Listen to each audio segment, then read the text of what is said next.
बिस्मिल्लाहिर्रहमानिर्रहीम अस्सलाम वालेकुम। मैं हूं हुज़ैफ़ा अलीम। आज हम एटसी को सेलर साइन अप करने लगे हैं और उसके प्रोसेस को देखेंगे। मैं कोशिश करूंगा क्या चीज़ें जो चीज़ें लाइव हो सकी वो जहाँ तक जाऊंगा, क्योंकि मेरा अपना लाइव रियल इन्फॉर्मेशन मैं इस्तेमाल कर नहीं सकता हूँ, वो ऑलरेडी यूज़ हुई हुई हैं और मैं ज़र से बात है कुछ फेक इन्फॉर्मेशन डमी इन्फॉर्मेशन डाल के इसको साइन अप करने की कोशिश करूँगा। तो जहाँ तक जाएगा करेंगे, अदरवाइज़ स्क्रीन के ऊपर फिर हम इसको साथ साथ देखेंगे। तो मेरी स्क्रीन के ऊपर सबसे पहले तो कुछ चीज़ें समझने की ज़रूरत है। एटसी के ऊपर साइन अप करने के लिए जल्दी ना करें पहले तो, ठीक है।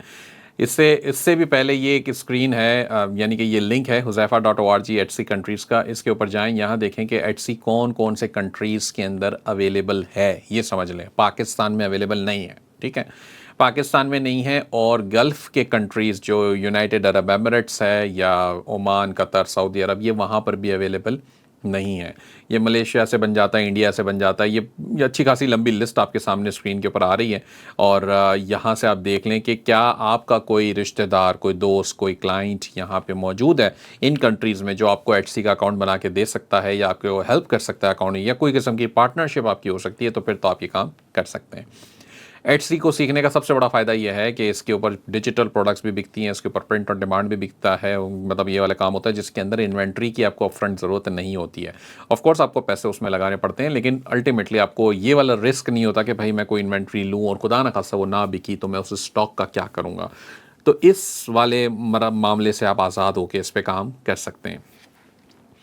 तो सबसे पहले आपने समझ लिया, यूरोपियन कंट्रीज़ के अंदर तकरीबन सब जगह पर ये मौजूद है। नॉर्थ अमेरिकन रीजन में सब जगह पर मौजूद है। कनाडा, यूएस, ब्राज़ील वगैरह सब जगह से ये अकाउंट बन जाता है।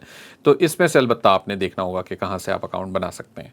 अब वापस हम आ जाते हैं इसमें और सबसे पहले हमें करना क्या है कि इसके अंदर रिक्वायरमेंट्स क्या हैं ये समझ लें। तो पहले तो आपका जो भी, अब यहाँ पर मैं आपका कह रहा हूँ, इसका मतलब वो शख्स जो एटसी का रियल अकाउंट अपना बना रहा है और पाकिस्तान से बाहर उसकी इन्फॉर्मेशन मौजूद है।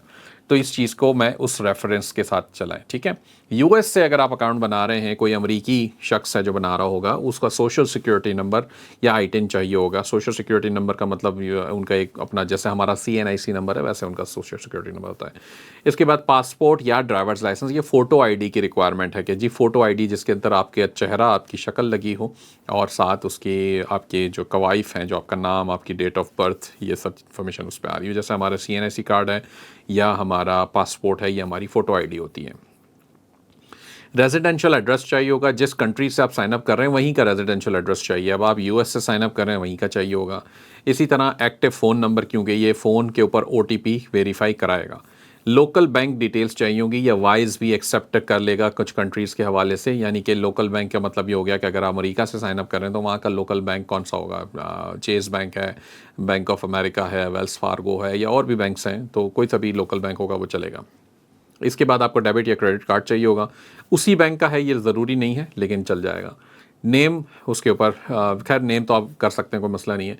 VPS इसलिए इस्तेमाल करना है कि VPS की ज़रूरत इसलिए है कि अगर आप यहाँ से पाकिस्तान से उसको एक्सेस करना चाहते हैं उस अकाउंट को, तो VPS लगाएंगे। या फिर जो शख्स, जो क्लाइंट या जो पार्टनर आपको US में साइन अप करके देने लगा है, आप उससे ये भी रिक्वेस्ट कर सकते हैं कि VPS का $15-20 हर महीने खर्चा करें, बजाय इसके $200-250 या $300 एक दफ़ा खर्च करें। कोई मुनासिब सा दरमियानी तबीयत का लैपटॉप ख़रीद लें और उसको लगा के मुख्तस कर दें आपके इस काम के लिए। उसके ऊपर एनी डेस्क या टीम वीवर को परमानेंट एक्सेस सेटअप कर दें आपके लिए, ताकि आप उसको यूज़ करके एटसी का जो सेलर अकाउंट है उसको इस्तेमाल कर सकें। ठीक हो गया। तो ये रिक्वायरमेंट है, इसकी बेशक आप स्क्रीनशॉट लेना चाहें, आपको अपने पास नोट डाउन करना चाहें कर लें। और फिर हम नेक्स्ट स्टेप पे जाते हैं कि इसका प्रोसेस हमने अपने एक्सपीरियंस, जैसे मैंने कहा था, उसके अंदर थोड़ा सा यही होगा कि जैसे हम eBay पे करते थे जब पाकिस्तान से साइन अप करते थे, तो कोशिश करें अगर ये प्रोसेस ऑप्शनल है, ना भी करें तब भी ठीक है, कोई इतनी परेशानी वाली बात नहीं है यहाँ पे, लेकिन करने से आप फुटप्रिंट्स और मज़ीद अपने स्ट्रॉन्ग कर लेते हो। क्या है ये प्रोसेस? ये शुरू के हफ्ते भर के लिए विंडो शॉपिंग करें, एटसी के कुकीज़ क्रिएट करें। अगर पहले से अगर आप एटसी के बायर अकाउंट पहले से इस्तेमाल कर रहे हैं, आप उसी को सेलर अकाउंट में तब्दील कर सकते हो, मतलब उसी के ऊपर सेलर अकाउंट भी साइन अप कर सकते हो, और वो ज़्यादा अच्छी बात है। क्यों अच्छी बात है? क्योंकि एटसी के ऊपर एटसी आपको पहले से जानता है। लेट सपोज आप पिछले 2 साल पहले से कोई 8, 10, 20, 25 या जो भी आपने ऑर्डर्स एटसी के ऊपर क्रिएट कर रखे हैं, प्लेस कर रखे हैं, अपने बच्चों के लिए कोई चीज़ें मंगा रहे थे या खुद के लिए व्हाट्सएवर, तो ये अच्छी बात हो गई ना। एटसी आपको पहले से जानता है, आपके ऑर्डर्स क्रिएट हो रहे थे, आपके उसी सेम एड्रेस के ऊपर बार बार आइटम्स आ रही थी, तो एटसी को एक तसल्ली है, तो ये बहुत अच्छी बात है। अगर ऐसा नहीं है तो हफ्ता 15 दिन इस तरह की एक कुकी क्रिएट कर लें, कोई पैटर्न, कोई फुटप्रिंट क्रिएट कर दें, एटसी की साइट पे जाएं, 1-2 ऑर्डर्स प्लेस कर दें, बायर अकाउंट से साइन अप करें, यही एड्रेस जो सेलर में यूज़ करना है उसी एड्रेस के ऊपर कोई आइटम मंगा लें एटसी से, तो ये एक तसल्ली हो जाती है, एटसी को भी एक फुटप्रिंट क्रिएट हो जाएगा। ठीक है, 15 दिन के लिए ये काम करना है। उसके बाद एटसी के ऊपर फिर जब आपने अकाउंट बना लिया, बायर अकाउंट तो बन ही जाएगा। सेलर अकाउंट के लिए अब क्या करेंगे नेक्स्ट, वो फिर हमने आगे देखना है। अब ये देखें, जब आपने अगर एटसी को यहाँ पे ऑप्शंस आ रहे हैं, जब साइन इन हुए हैं, ये साइन इन की स्क्रीन है और यहाँ पे कोई नाम बता रहा है कैथी का, और इसी के अंदर सेल ऑन एटसी का एक ऑप्शन आ रहा है। ये मैं आपको लाइव भी बता सकता हूँ, एटसी मेरे पास ओपन हुआ है यहाँ पे, और मेरे ख्याल से यहाँ चूँकि पाकिस्तान से हैं तो मैं शायद ये प्रॉपर सारे ऑप्शंस ना बताएं। अच्छा, ये देखें सेल ऑन एटसी का बटन यहाँ पर भी आ रहा है नीचे, तो जब आप इस पर क्लिक करेंगे तो ये आपको कुछ यहाँ पे ऑप्शंस दिखाएगा। ठीक है, अब ये आ गया open your Etsy shop, simple, इस पर क्लिक करेंगे आप तो ये आपको यहाँ से आगे बढ़ा देगा।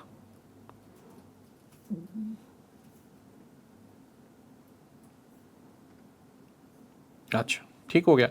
अब ये आपसे कहता है कि जनाब साइन इन और रजिस्टर। अब अगर आपका बायर अकाउंट ऑलरेडी है तो उसी से आपने लॉगिन करना होगा, अगर नहीं है तो फिर आपने अकाउंट नया क्रिएट करना होगा। और हम क्या करेंगे, हम मेरे पास ये ईमेल एड्रेस एक बना हुआ है जो मैंने पिछले ईबी के लेक्चर्स के लिए इस्तेमाल किया था, इसी को मैं इस्तेमाल करूँगा और यहाँ पे एंटर करके इसको आगे बढ़ा दूँगा। अब ये कहता है कि जनाब फ़र्स्ट और लास्ट नेम अपना एंटर करें, तो मैंने कहा जी फ़र्स्ट नेम है मेरा हुज़ैफ़ा, और पासवर्ड मैंने कुछ भी इसको डाल दिया, सजेस्ट करवा दिया कि जी ये पासवर्ड सजेस्ट कर दें भाई। अच्छा जी, तो इसको रहने देते हैं अभी फ़िलहाल के लिए।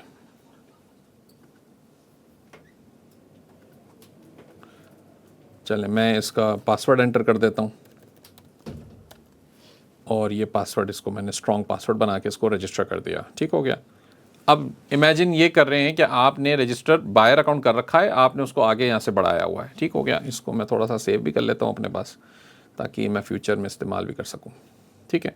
अच्छा जी, अब कहता है कुछ अब वैसे आइडियाज़ आपको दे रहा है, लेट्स डू दिस पे क्लिक कर दें और यहाँ पे आप पूछता है what brings you to Etsy. आपने क्या करना है, कहना है जी we will help guide you to success whether I am just starting to sell for the first time, I have a business and want to sell online, I want to expand my online presence by selling on Etsy too. आप इसको ये बता रहे हो कि जी मैं already cell कर रहा हूँ ऑनलाइन और मैं एटसी पे भी करना चाहता हूँ। It's up to you. अब इसमें आप ये भी कह सकते हैं कि जी मैं बिल्कुल नया हूँ, इसमें कोई कबात नहीं है, कोई इतना मुश्किल नहीं है, बस ये कह दें I have a business and want to sell online for the first time, कि मैं जी फर्स्ट टाइम ऑनलाइन के लिए मैं फर्स्ट टाइम हूँ, मेरा एग्जिस्टिंग बिजनेस ऑलरेडी है। तो एटसी को आपने ये कह दिया कि भाई मैं ऑनलाइन कोई प्लेयर नहीं हूँ पुराना, ये वो थोड़ा सा एक वो हो जाती है। स्किप दिस क्वेश्चन करना चाहे तो भी कर सकते हैं, दैट्स स्टिल फाइन। अब नेक्स्ट पे क्लिक करें, is there anything you would like to help with, you would like help with. तो अच्छा जी, deciding what to sell, shop naming and branding या वगैरह वगैरह, जी मुझे आपकी फ़िलहाल हेल्प की ज़रूरत नहीं है, मैं इसको नेक्स्ट करके आगे बढ़ाता हूँ। Now time for the fun part, start your shop. अब ये आगे आपसे पूछता है जनाब के शॉप की लैंग्वेज क्या होगी, तो मैंने कहा जी अंग्रेज़ी। ठीक है, मैं तो अंग्रेज़ी करूँगा। शॉप का कंट्री क्या होगा, अब यहाँ पे आपने सेलेक्ट करना है यूनाइटेड स्टेट्स, अगर आप यूएस से कर रहे हैं तो। अगर किसी और कंट्री से, जैसे मैं पहले ही बता चुका हूँ, जो आपके जो क्लाइंट पार्टनर या जो आप खुद हैं अगर वहाँ बाहर बैठे हुए हैं तो बिल्कुल आप वहीं का कंट्री सेलेक्ट करें, सेव एंड कंटिन्यू करें और इसको ताकि आप आगे बढ़ाएं। अब यहाँ पर बात हो रही है नेम योर शॉप। अब ये स्टोर का नाम है बेसिकली या शॉप का नाम है, जैसे आप कह लें दुकान का नाम है। कंपनी का नाम होना ज़रूरी नहीं है और इसके लिए कंपनी ज़रूरी भी नहीं है। एटसी पे बिजनेस करने के लिए कंपनी का होना, एलएलसी का या सी कॉर्पोरेशन का लाजिम नहीं है, आप उसके बगैर भी काम कर सकते हो and Etsy is perfectly fine with that. तो अब मैंने नाम रख दिया इसका फॉर एग्जांपल पैसिफिक गुड्स के नाम से, एग्जांपल है, मैं अभी ऐसे ही रख देता हूँ। अब कहता है जनाब ये तो ऑलरेडी टेकन है, तो चलें कोई बात नहीं। उसके बाद ये सजेस्ट भी कर रहा है कि जी बुटीक है, आर्ट्स है, फाइंड्स है, पीके है, पाकिस्तान का उठा लिया, स्टोर है, बाय हुज़ैफ़ा है, तो ये इस तरह के ये खुद ही रैंडम बना के ले आता, तो मैंने इसको स्टोर पे क्लिक कर दिया। ठीक है, अब ये कहता है दिस नेम इज़ अवेलेबल, वो चलें जी बहुत अच्छी बात है। अभी तो मैं तो टेस्टिंग के लिए कर रहा हूँ ना, आपने थोड़ा सा सोच विचार करके अच्छा सा नाम रखना है। एक चीज़ और आपको यहाँ पे बता दूँ, टिप है, वो क्या है कि जब आप स्टोर का नाम तय डिसाइड करते हैं तो कोई ऐसा नाम ना यूज़ करें अनलेस क्या आप निश स्पेसिफिक जाना चाहें। यानी कि जैसे इसने सजेशन दिए थे उसके अंदर उसने आर्ट भी कहा, बुटीक भी कहा। बुटीक क्या होता है, अब बुटीक ज़्यादातर कपड़ों के एपरल की चीज़ों के लिए होता है, राइट। अब कल को आप क्या डिसाइड करते हैं कि मैंने तो डिजिटल प्रोडक्ट्स बेचनी है और किताबें बेचनी है डिजिटल, तो बुटीक के नाम की स्टोर के साथ किताबें बेचना सेंस नहीं बनेगा, राइट। तो इस चीज़ को पहले से सोच लें। अगर या फिर ऐसा कोई नाम रख दें जिसके अंदर कोई निश स्पेसिफिक ना हो रही हो, जैसा मैंने रख दिया पैसिफिक गुड्स स्टोर। अब गुड्स का मतलब भी फिजिकल प्रोडक्ट्स होता है, और फिजिकल प्रोडक्ट्स आप बेच रहे हो तो भी कोई बात नहीं, मसला नहीं है, और डिजिटल बेच रहे हो तभी कोई बात नहीं, या फिर भी आपको कोई मसला है तो चेंज कर लें। और यही नाम उठा के चैट जीपीटी को बोलेंगे जी इसके नेम के सजेशन दे दो, या फिर आप चैट जीपीटी से ये बोलें कि भाई मैंने एटसी पे स्टोर क्रिएट करना है, मुझे 10 नाम के सजेशन दे दो, मैंने digital items, photos, print on demand और ये सब कुछ बेचना है। तो देखो वो क्या कहता है, चलें आपको ट्राई भी करा देता हूँ मैं। ये आ गया जनाब हम चैट जीपीटी पे, please suggest me 20 Etsy store names. I am planning to sell digital items and print on demand products on Etsy। ठीक हो गया, बस इतनी सी बात थी। इसको काम पे लगा दें, फ्री है, फालतू बैठा रहता है चैट जीपीटी, इसको काम पे लगाएं, ये आपको निकाल के देगा। Pixel crafted, inspire and print, Artify studio. अब आर्टिफाई स्टूडियो का अच्छी चीज़ है ना, अच्छा खूबसूरत सा नया सा नाम आ गया। अब ये वाला वहाँ पे स्टूडियो इस्तेमाल करके देख लेते हैं हम। ठीक हो गया, ये मैंने उठाया, इसको कॉपी किया और यहाँ पर हम आ गए, फिर हमने इसको ये लगाया, इसका मैंने स्पेस ख़त्म कर दिया। अब देख लें क्या है, कहता है नहीं। अच्छा जी, कोई बात नहीं, कोई और देख लें। ड्रीमी प्रिंट्स मुझे नहीं यूज़ करना। कैनवस एंड कोड ये ट्राई कर सकते हैं। पिक्सल फ्लेयर मुनासिब लग रहा है, ठीक है, इसको ट्राई कर लेते हैं। ये आ गया जनाब, हमने इसको ट्राई कर लेते हैं। कहता है ये भी अवेलेबल नहीं है, लेकिन इसका स्टोर अवेलेबल है, ठीक है, स्टोर के साथ है। अगर कुछ नहीं मिला तो हम ये कर सकते हैं कि स्टोर के साथ यूज। बहरहाल ये वो वाला काम है जो आपने, जब तक आपको तसल्ली नहीं होती तब तक आपने करते रहना है। आप इसको बोलें जी सजेस्ट मोर try some unique names। के साथ साथ आपको चैट जीपीटी भी सिखाने की कोशिश कर रहा हूँ ताकि आप इसका भी इस्तेमाल सही तरीके से कर सकें। ठीक हो गया। और ये देखें लूना ग्राफिक्स आ गया, मिंट एंड पिक्सल, इको, मतलब ये भाई वही वाली बात है कि आप लगे रहें तो मिल जाएगा। मैं फ़िलहाल ये पिक्सल फ्लेयर स्टोर के साथ इसको आगे बढ़ा देता हूँ ताकि हम इसको अब आगे बढ़ा सकें। आपने अपनी तसल्ली कर लेनी है। अच्छा जी, अब आप कहते हैं क्या बेच रहे हैं आप, डिजिटल फाइल्स बेच रहे हैं या आपने फिजिकल आइटम्स बेचनी। फिजिकल आइटम्स का मतलब आपको शिप करानी पड़ेंगे, डिजिटल आइटम्स का मतलब कस्टमर जब परचेस करेगा तो डाउनलोड हो जाएगी। आप क्या कहना चाहते हो, इट्स अप टू यू। यहाँ पे कोई कबाहत नहीं है। अगर आपका पहले से प्लान बना हुआ है कि आप डिजिटल आइटम्स बेचोगे तो फिर वही सेलेक्ट करो। अगर आपका प्लान है कि प्रिंट ऑन डिमांड करोगे तो फिर आप इसको फिजिकल आइटम्स पर क्लिक कर दो। कैटेगरी आपने सर्च करनी है, फॉर एग्जाम्पल आप कहते हो जनाब टी शर्ट्स। अब ये आ गया, जब मैंने टी शर्ट्स लिखा तो ये देखें clothing, men's clothing, T shirts and T shirts. कौन से वाले में बैठ रही है आपकी वाली बात फिट। आपने वो विमेन क्लोथिंग भी है, मेन क्लोथिंग भी है। मैंने कहा चलें जनाब मेन क्लोथिंग को फ़िलहाल सेलेक्ट कर लेते हैं। ऐसा नहीं है कि बाद में आप विमेन वाली नहीं कर सकेंगे, बिल्कुल कर सकते। फ़िलहाल इनिशियल पहले उसके ऊपर जा रही है। याद रखें एटसी के ऊपर जब आप साइनअप करने लगेंगे तो वो पहली लिस्टिंग भी क्रिएट करवाएगा। इस वक्त हम पहली लिस्टिंग क्रिएट करने की तरफ जा रहे हैं, ठीक है। अब ये आपसे पूछता है हु मेड इट, किसने बनाई है। आपने बनाई है, आई डिड करेंगे तो a member of my shop another company और पर्सन, तो आप कहेंगे आई डिड। पहली बात में आपने आई डिड पे रखना है। What is it, a finish product और ए सप्लाई और टूल। अब एटसी यहाँ पे ये पूछ रहा है आपसे कि जनाब ये क्या एक फिनिश्ड प्रोडक्ट रेडी टू इस्तेमाल है। आप कहते हो जी मैं टी शर्ट बेच रहा हूँ, हाँ जी रेडी टू इस्तेमाल है, मैं जो भेजूंगा टी शर्ट कस्टमर को, कस्टमर पैकिंग खोलेगा और पहन ले, रेडी टू यूज़ है। बात समझ आ गई। अब दूसरा ऑप्शन है सप्लाई और टूल टू मेक थिंग्स, कि जी मैं हथौड़ी बेच रहा हूं और हथौड़ी क्या काम है, ये है तो फिनिश प्रोडक्ट वो भी, लेकिन ये तो टूल है ना किसी कारपेंटर का जो ये टेबल को ठोक पीट के बनाएगा। तो ये होती है सप्लाई और टूल। क्राफ्ट की आइटम्स होती हैं, जैसे आर्टिस्ट पेंटिंग करता है, कोई पेंटर पेंटिंग बनाता है, उसको क्या चीज़ें चाहिए होती है, उसको ब्रश चाहिए, उसको चार्ट पेपर चाहिए, उसको स्टैंड चाहिए, उसको वाटर कलर चाहिए, मार्कर्स चाहिए। तो ये उसके लिए सप्लाई है, उसकी प्रोडक्ट्स, उसकी फिनिश प्रोडक्ट नहीं है, उसकी सप्लाई है। हालांकि आप कहेंगे मार्कर तो फिनिश प्रोडक्ट है ना, लेके इस्तेमाल करें, लेकिन उसके लिए सप्लाई है। तो एटसी इसको इस नज़रिए से देखता है, यह आपने समझना है। अगर आप मार्कर भी बेच रहे हो तो इट्स फाइन, कोई नहीं मसला। अच्छा जी, व्हेन वाज इट मेड, आप कहेंगे मेड टू ऑर्डर है या 2024 के अंदर ये बनी है, तो मैं लेटेस्ट वाला सेलेक्ट करना चाहें ये कर लें। अगर मेड टू ऑर्डर उस वक्त सेलेक्ट करेंगे जब आप कस्टमर को पर्सनलाइज्ड प्रोडक्ट बेच रहे हैं, यानी कि आप कहते हैं कि भाई ये टी शर्ट मैं बेच रहा हूँ, इस पर हुज़ैफा अली लिखा हुआ हो, तो मैं बायर हूँ, हुज़ैफा मेरा नाम है और मैं चाहता हूँ ये प्रिंट हो, तो मैं आपको जब ऑर्डर प्लेस करूँगा तो आपको मैं बताऊँगा ना कि भाई साहब ये जो काली टी शर्ट है इसके ऊपर हुज़ैफ़ा सफ़ेद कलर से लिख के मुझे भेज दें। अब आप मेरे लिए स्पेशली वो टी शर्ट उठाएंगे और हुज़ैफ़ा अली उस पर लिखेंगे, मुझे भिजवा देंगे, तो ये क्या हो गया, मेड टू ऑर्डर हो गया। तो अगर आप ऐसा कुछ करने लगे तो कर सकते हैं ये भी, लेकिन अभी फ़िलहाल हम वो काम नहीं करें, लेकिन करना चाहें तो कर सकते हैं। How does your shop produce this item? Item from scratch, it's assembled from purchase parts. It's an item that my shop alters. It is a curated set of purchased goods. It's a natural material. Natural material क्या होता है, जो GeM stone है, लकड़ियां हैं, कुछ ऐसी दरख्त की लकड़ियों से कोई चीज़ें डायरेक्ट बनी हो जो प्रोसेस ना हो, तो उसको हम नेचुरल प्रोडक्ट में लेते हैं। अभी फ़िलहाल के लिए हम क्या कर रहे हैं, हम कहते हैं जी it's made of from scratch. अगर आप टी शर्ट भी आप खुद बना के दे रहे हैं, अगर टी शर्ट पीछे से सप्लाई से आ रही है किसी से, तो अब ये आप कहोगे कि it's assemble from purchase parts, कि हमने पार्ट परचेज किया है, उसको हमने अपने पास असेंबल किया और आगे बेच दिया। अच्छा, what tools are used to make this item? Handheld or hand guided tools, computerized, AI generated और none। तो आप यहाँ पे कहोगे हैंड हेल्ड क्यों, क्योंकि टी शर्ट की सिलाई करने में मशीन इस्तेमाल हुई है। तो फिर आप ये कंप्यूटराइज भी करना चाहो तो कर सकते हो, क्योंकि कंप्यूटराइज टूल्स भी इस्तेमाल हुए कि जी वो जो डिज़ाइन था उसके लिए सॉफ्टवेयर टूल्स यूज़ हुए थे।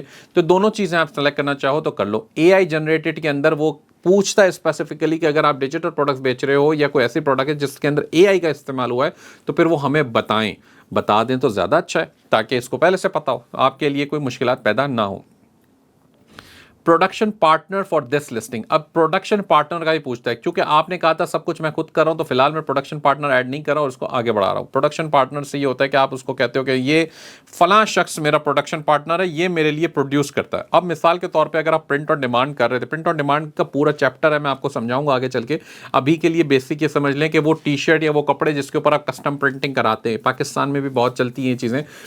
ऐसे में अगर आपका कोई प्रिंट ऑन डिमांड का सप्लायर है पीछे जो आपके लिए प्रोसेसिंग कर रहा है, लेट सपोज उसका नाम है वायरल्टी या प्रिंटफुल या प्रिंटिफाई या कोई और, तो ये वाले सप्लायर को आप प्रोडक्शन पार्टनर में ऐड करोगे कि जी ये मेरे बिहाफ पे प्रोसेसिंग कर रहा है ये सारी चीज़ों की। समझ आ गई बात। अब देखें ऐड मोर डिटेल्स। अब ये अभी भी वो लिस्टिंग की ही बात चल रही है, लिस्टिंग ही ऐड करवा रहे हैं। क्या टाइटल है, मैंने कहा जनाब perfect dad white T shirt. मैं अभी एज्यूम कर रहा हूँ कि ऐसे ही लिख रहा हूँ अपनी मर्ज़ी से। प्रोडक्ट की इमेजेस चाहिए हमें, ठीक है। मैं चला जाता हूँ अमेज़ॉन पे, ठीक हो गया, इसको हमने तसल्ली करा दी। इसके बाद हम आ गए अमेज़ॉन पे। अब मैंने फ़ोटोज़ अपलोड करानी है, तो मैंने अमेज़ॉन से चूँकि फ़ोटोज़ उठा ली थी, 1 2 3 आपने फ़ोटो लगानी, और इसकी कंडीशन भी आती है कि फ़ोटोज़ की साइज़ थोड़ी सी वो कहता है कि 2000 पिक्सल्स की हो, और इस तरह से। बहरहाल अभी के लिए ही काफ़ी है। एक चीज़ ख्याल रखें, ऐसी फ़ोटो अभी मैंने जो किया है ऐसा आपने नहीं करना। उसकी वजह क्या है, डिफरेंस क्या आ रहा है यहाँ पे कि अमेज़ॉन या कहीं से जो बहुत इजीली फ़ोटोज़ जिसकी मिल जाए ना इंटरनेट से, वो आपने उठा के नहीं लगानी होती नॉर्मली। अभी चूँकि मैं थोड़ा सा वक्त मुझे साथ साथ चलाना था, बचाना था, इसलिए मैंने इसको क्रिएट कर दिया है। अब आगे हम बढ़ने के लिए अगेन यहाँ पे डिस्क्रिप्शन चाहिए आपको। डिस्क्रिप्शन आपने कहाँ से लानी है, आपने या तो इसी की कॉपी कर लें, या फिर आपने कॉपी नहीं करनी है, आपने चैट जीपीटी से इसको रीराइट करा देनी है। मैं जाता हूँ चैट जीपीटी पे, ये चीज़ें उठाता हूँ, इसको कॉपी करता हूँ और अपने चैट जीपीटी से कहता हूँ दोबारा से। अच्छा, ये हमने इसको रीराइट करा देते हैं टेम्परेरी। अगेन ब्रांड नेम ना आ रहा हो, ये तो हिंस की प्रोडक्ट है, इसलिए हम इसको अभी वैसे यूज़ नहीं करें। ये जो अकाउंट मैं बनाने लगा हूँ ये कोई रियल अकाउंट नहीं है, डमी इन्फॉर्मेशन पे, इसलिए मैं थोड़ा सा चलाओ कर रहा हूँ, बस इस चीज़ का आपने ख्याल रखना है। तो ये डिस्क्रिप्शन अब आ गई हमारे पास, और हम इस डिस्क्रिप्शन को सिंपली कॉपी करेंगे और यहाँ पे लाके इसको पेस्ट कर देते हैं, ठीक है। क्या पर्सनलाइजेशन ऑफर करने लगे हैं आप, तो ठीक है इनेबल कर दें, वरना फिलहाल बने। पर्सनलाइजेशन क्या था, अगर अपने कस्टम का नाम लिखाना तो प्राइस मैंने डाल दिया, इसका कुछ भी डाल दें, $30 डाल दें फ़िलहाल, और इसके बाद क्वांटिटी आप कह दें जी 5 है मेरे पास, SKU लगाना तो लगाएं। अच्छा, ये तमाम चीज़ें और इसके अंदर हैं, क्योंकि प्रोसेस थोड़ा सा और लंबा है, तो इंशाल्लाह यहाँ पर इस वीडियो को हम पॉज लेंगे और नेक्स्ट लेक्चर के अंदर हम इसका आगे का मामला सारा डिस्कस करेंगे।